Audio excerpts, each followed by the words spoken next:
Hinanap natin ano yung current dito, ano yung voltage drop dito. Yun yung hinahanap ko sa problem na yan. So, for this case, para masagutan natin yan, ano kailangan natin gawin? Sa natin po straight ulit. Sa B at saka sa B, puputulin natin. So, tatanggalin natin ito na yan. Tama ba? Or what? Kasi sa basic sa Take note na ang direction natin lahat, wala tayong direction, so pwede ka mag-assume ng direction. So pwede natin assume na dito siya mag-start, papunta dito, tapos tigil tayo, tapos pwede rin tayo dito, tapos tigil tayo, sa balik tatlong ate. So unahin muna na, pag-muna natin muna yung A at saka hindi pwede rin naman. Kasi ang problema, take note na kung mag-Kirchhoff's current pa tayo, meron kang current dito, assume natin na yung direction natin pa ganito. So, yan yung current. Tapos pupunta dito. Pagkapunta dito, ano mangyari? Mahapon siya. May pupunta dito, may pupunta dito. Tapos may pupunta ulit dito. Then pagkatapos nun, okay na. Hindi yan natin kailangan kunin yung meter. Or kailangan ko ba natin kunin? Pwede rin natin kunin. Walang problema. Lagyan natin ang label. I-80. Yun.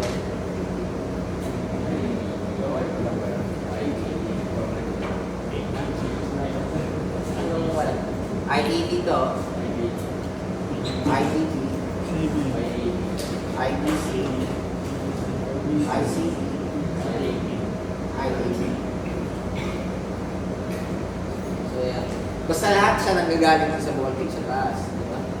So, pwede tayo ng KCL. Okay, KCL muna ako. I-80 is equal to 10 plus I-X. Dalawa. I-ED is equal to I-DB plus 20 plus I-C. Tatlo yan. I-ED yun. Okay. DC pala. Dito, IDC is equal to 30 plus ICP. And yung IDB and ICP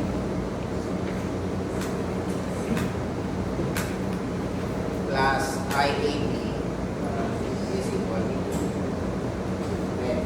Okay. So, yan yung mga equations natin. So, paano natin pagsama-samahan yan? In terms na may matitira tayo na sabihin natin 2 unknowns o pwede 2 unknowns na lang.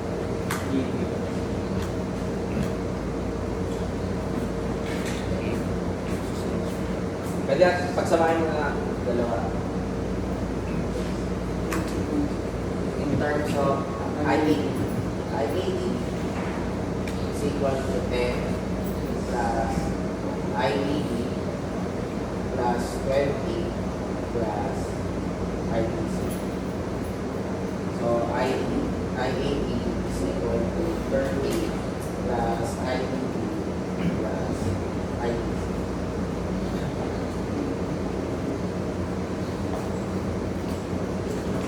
Ito, meron pa tayong pwedeng pwede na may DB ako dito, may CB rin ako sa ED.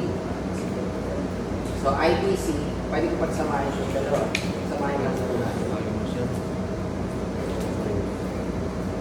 ID, ICP equals 30 IDB. Kasi,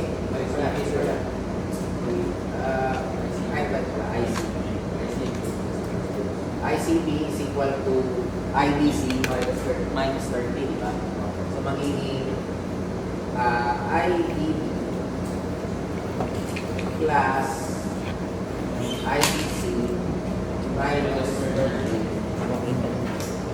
plus IAB.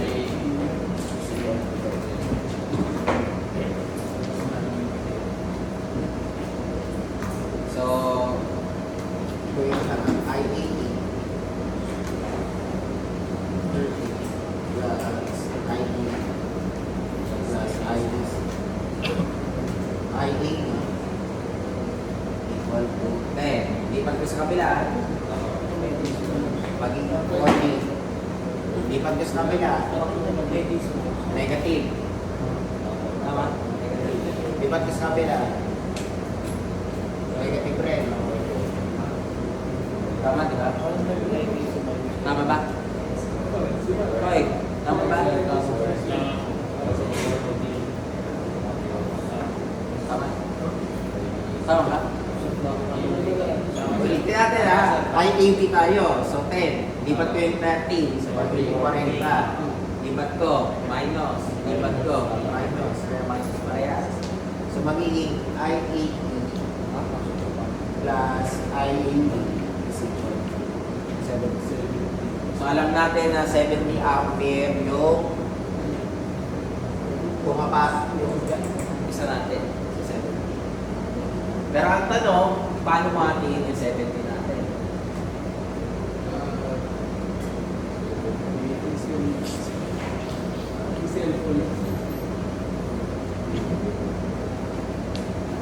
Pwede na natin gamitin ito mga to. Or pwede naman natin i-express kasi yung dalawang equation natin. Kasi yung dalawang equation natin ito. Ito. I-express ko to in terms of AE. IAE is equal to 70 minus IAE. Substitute ko yun dito. Sa una. So, magiging 70 minus IAB is equal to 10 plus IAB. Yung pangalawa, IAB natin,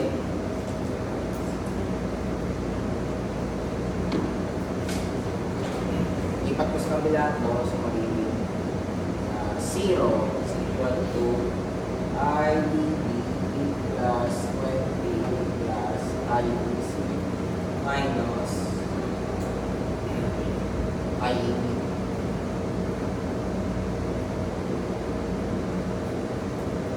So, ano yung pwede natin cancel out dito? Tama ba? IAB. Magiging 70. Lipat ko yung 10. 16. Lipat ko yung 20. Negative 20. So, 60 minus 20. 40 minus IAB is equal to IBB plus IBC. Matandaan ko muna to ha. Tandaan ko lang yan. Punta tayo dito. Itong dalawa. Ano yung pwede natin pagsamahin dyan?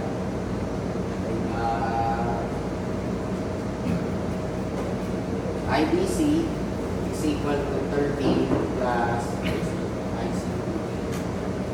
Then, since may ICB tayo dito, IBB plus ICB plus IAB. Ikat ko pala.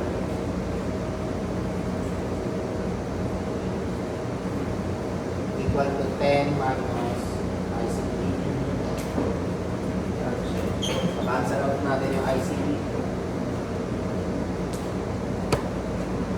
IBB plus IAB plus IBC is equal to 40. Ano yung pwede natin pagsamahin ito?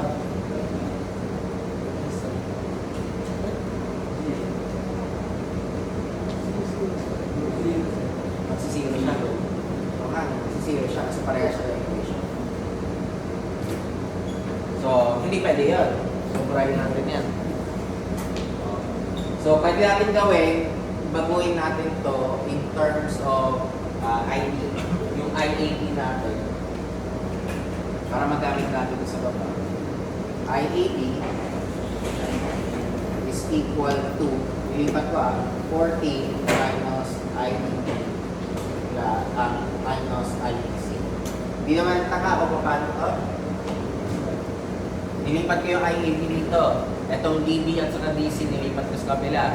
Ayan yung 40 minus IDB minus IDC. So, pwede kong gamitin ito. Tama? Pwede ba natin gamitin? Hindi. Kasi magka-cancel out siya. So, ang pwede ko na lang gamitin would be ito muna. So, IDC is equal to 30 plus ICD, di ba? So, lipat ko itong 40 minus IDB sa kabila. Or ito na lang pala lipat ko. So, magiging 40 minus IDB minus IDC. IAB is equal to 30 plus ICD. Tama? Lalagyan ko na lang yung equation number mamaya pag na-finalize na natin. Okay, so pagkatapos niyan, nakuha na natin ito, which is galing dito sa una, pwede natin tanggalin si... Wala, magka-cancel siya kahit anong nangyari. Pwede, magka-cancel. Hindi siya pwede, magka-cancel siya. So, hanggang dito lang tayo.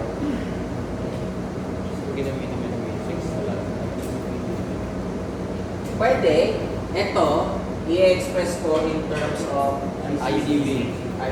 IDC, di ba? Tama ba? Meron tayong 30 plus ICD. Tama? 30 plus ICD. So, magiging 40 minus IAB.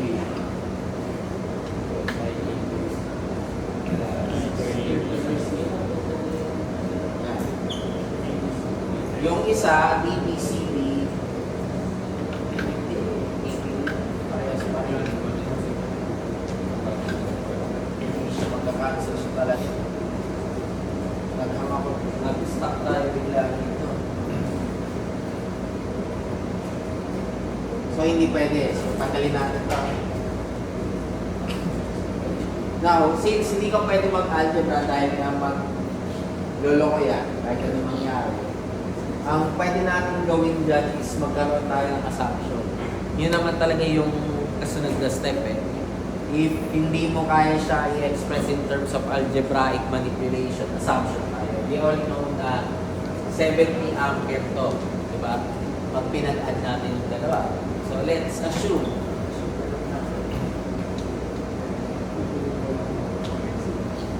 hindi tayo pwedeng mas mababa sa 10 ampere sa ano mangyari dito. Kasi 10 ampere na yung papasok ko dito sa pari lang dito. So, pwede tayo mag-assume na IAB is equal to 50. IAB is 20. Tingnan natin kung ano mangyari pag ginawa natin 50 at saka 20. So, isa-substitute ko siya dito. 50 is equal to 10 plus IAB. So, IAB is equal to 40 ampere. Okay, pagkatapos doon, nilipat ko yung 40 dito sa kasunod, IAB. So, 40 is equal to IAB plus 20 plus IBC. As is lang muna kasi dalawang equation yan. Pag pumunta tayo sa panglo, IDC is equal to 30 plus ICB. Then yung ulit, IDB plus ICB. Hindi na AB yun. Ano na yung AB natin? 20 plus 20 is equal to 10. So ilan yung unknowns natin? 3 unknowns. 3 equations. Pwede natin i-calculate yan. So, lalagyan ko ng matrix ha. Wala nang pabawal sa inyo na i-calculate yan. Kung marunong kayo mag-calculate ito. IDP plus IDC is equal to 60. Tama ba? 60. Dali natin sa harapan yung constant. 60. Then ito, lipat ko sa kabila. Negative 30 is equal to... minus ka lang. ICB, negative IDC plus ICB. Diba? Lipat ko ito sa kabila, 10. Tapos lipat ko ito sa kabila, negative IDP minus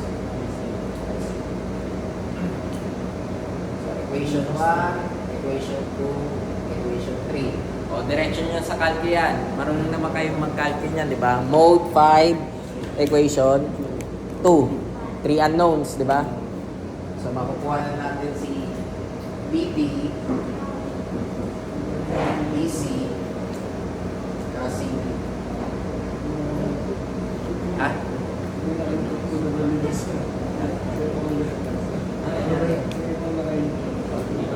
I-clear mo.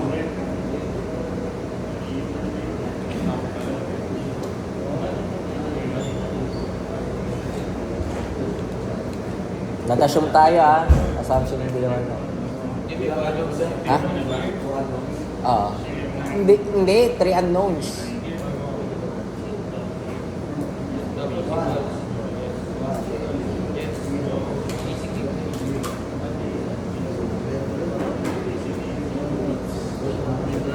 Yung una.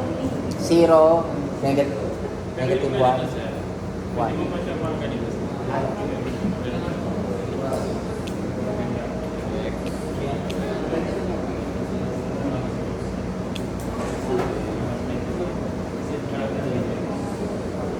Pagkala.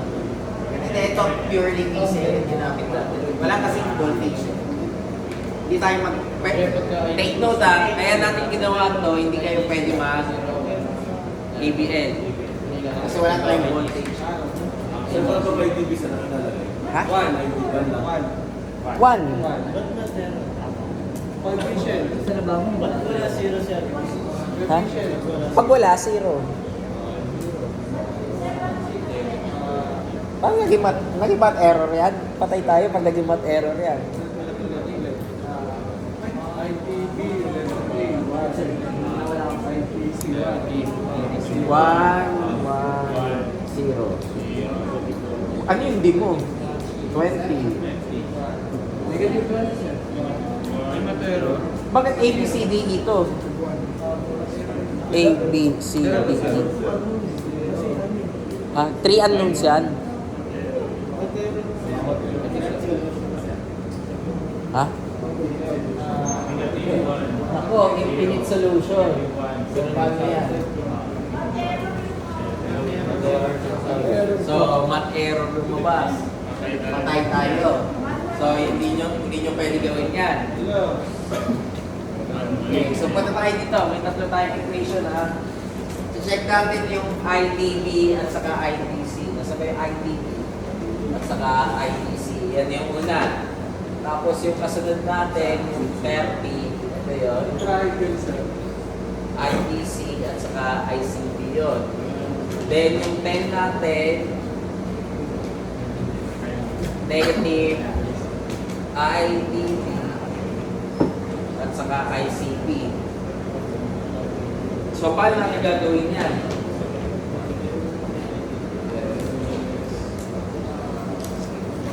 So, kailangan mo ulit magkaroon ng assumption. Wala tayong magagawa Nag-assume na tayo. So, mag-assume tayo ulit.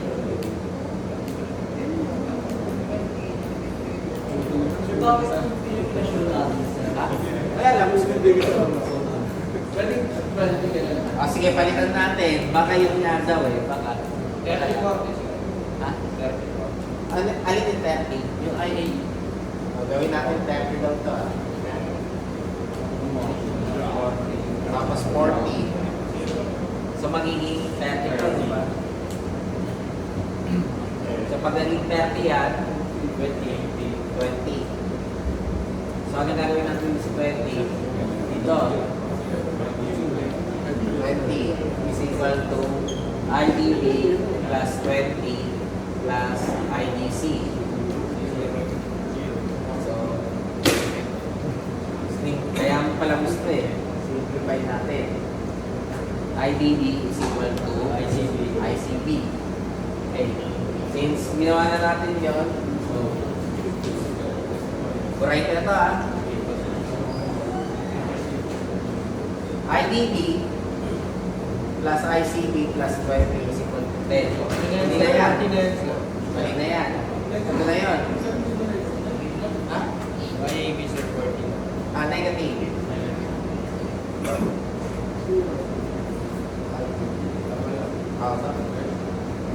Bakit IDC? IDB. Negative, sir. Yan. So, pala tayo dito.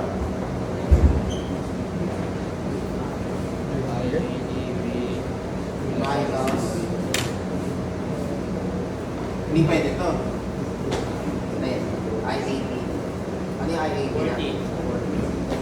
Hindi pwede yan. Kasi ginawa mong equal. So, wala. Oo, kasi ginawa mong equal.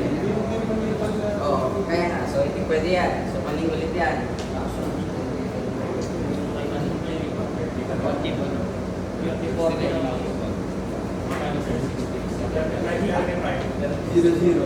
Sige, 35 dati.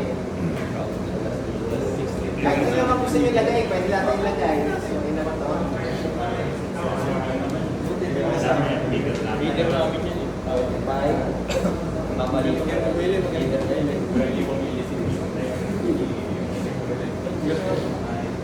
Five is equal to IDB plus 20 plus IDC. So 5 is equal to IDB plus IDC.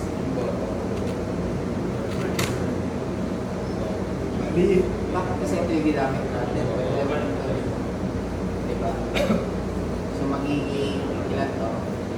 Ito yung unang equation. Second, IDB plus IDC minus 30. Ano yung 80 natin? 30 na tayo. Okay. So, IDB plus IDC.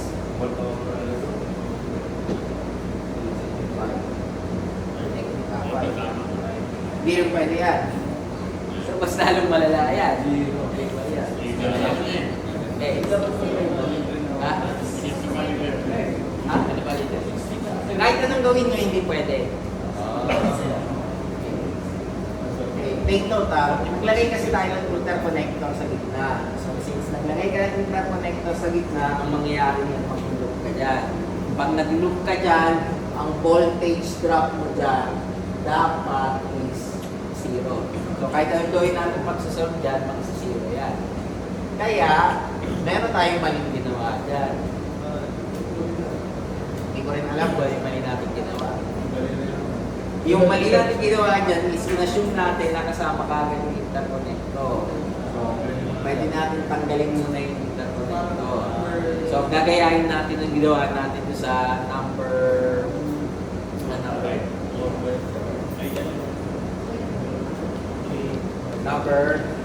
4. Number 4. So, buburayin natin lahat yan.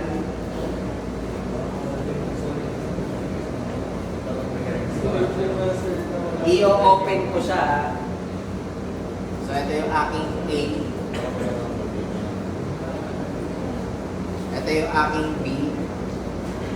Tapos maglalagay tayo 10 ampere dyan. Ito yung aking E. Maglalagay ako 10 ampere dito. Tapos ito yung aking D.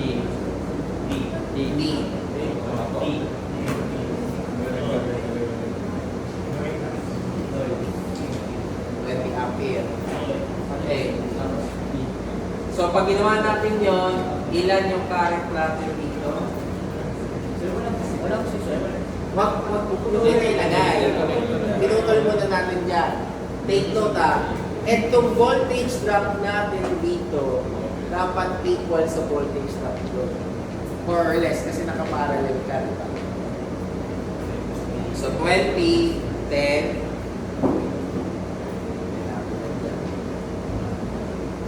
ito wala akong problema. 20 na to. So, ilan to? 30. Ito.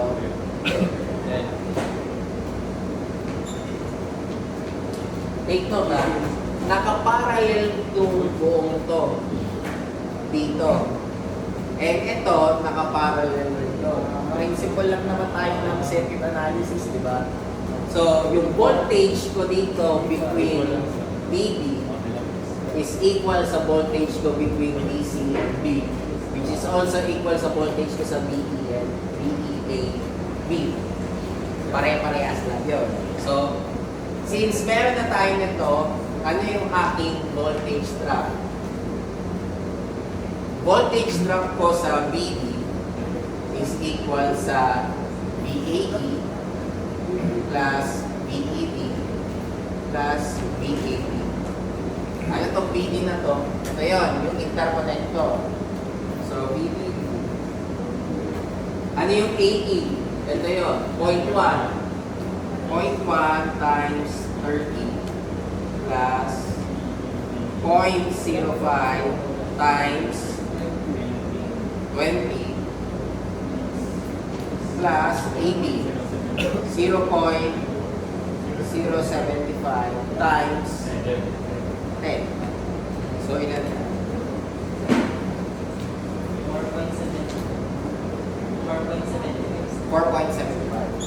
4.75 volts. O, yan na yung sagot mo.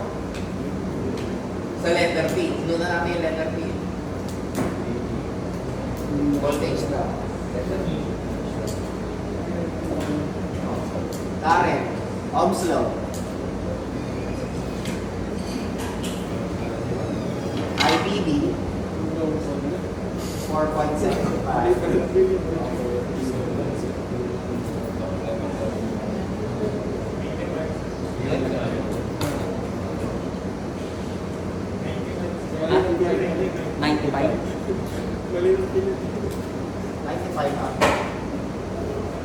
Tapos na.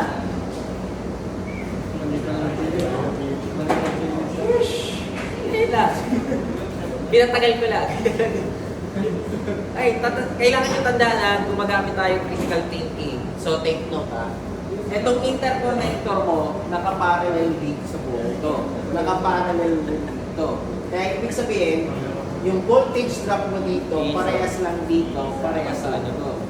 Kaya yun yung ginawa namin yan. Bakit hindi sa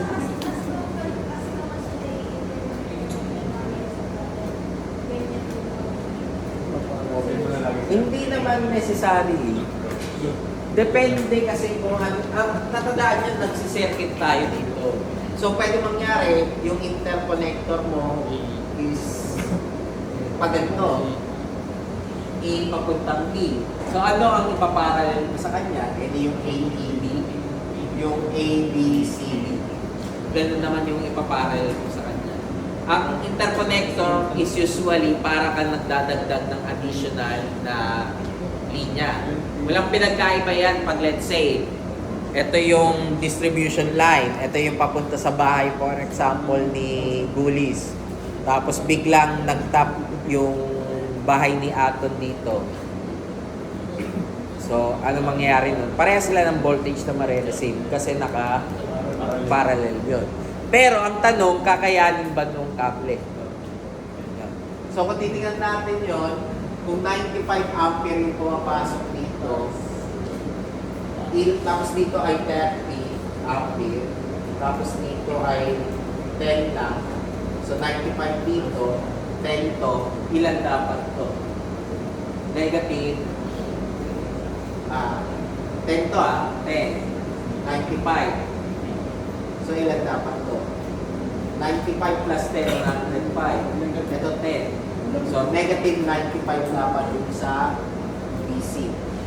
Which, kung titingnan natin, kaya ni BC. Bakit kaya ni BC? mas maliit yung resistance ni BCD para kay interconnector. Assuming we consider ideal scenario, since yung resistance natin ng BC is 50% ng resistance mo sa BD, ibig sabihin, yung capacity ng BC ko is twice sa capacity ng BD. Kung kaya nito 95 ampere, ito kaya ay 190. Ganun lang ano yan pag nagde-design na kayo.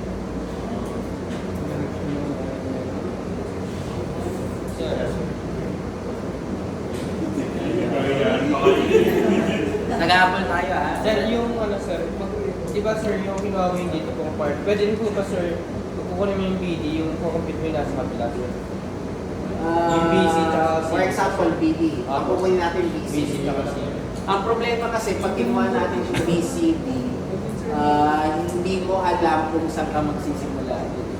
Kaya mas maganda, ang usual palagi, doon ka nagsisimula sa yung supply.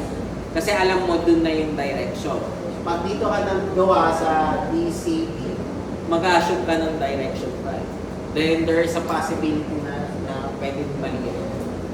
Kasi po di ba sir, sabi mo yung voltage dito at sa gitna, saka yung sa kabila, same po. Pero mahirap lang. Mas mahirap siya. So mas maganda doon sa supply yung dito.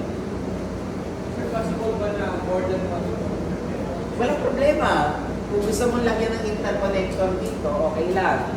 Ang mangyari nun, pag kinuha mo yung interconnector dito, ang voltage nito is equal sa AE. Lang. Hindi kagaya nito, since ito yung buong yan yung consider. Sa document namin kasi i-open mo sa Tatagal mo siya.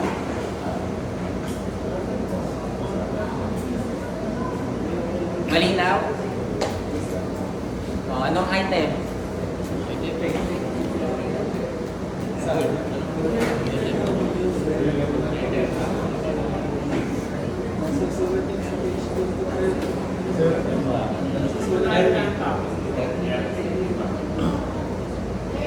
Thirty. 1-3.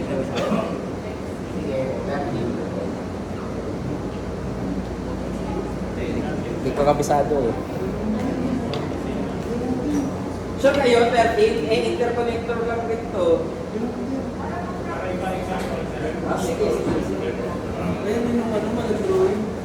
11 naman.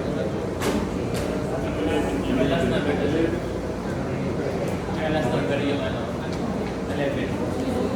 Last number.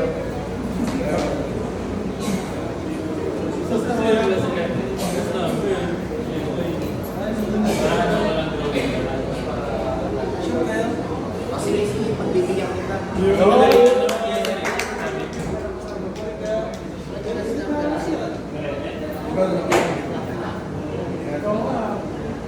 Ikaw nag-request meron.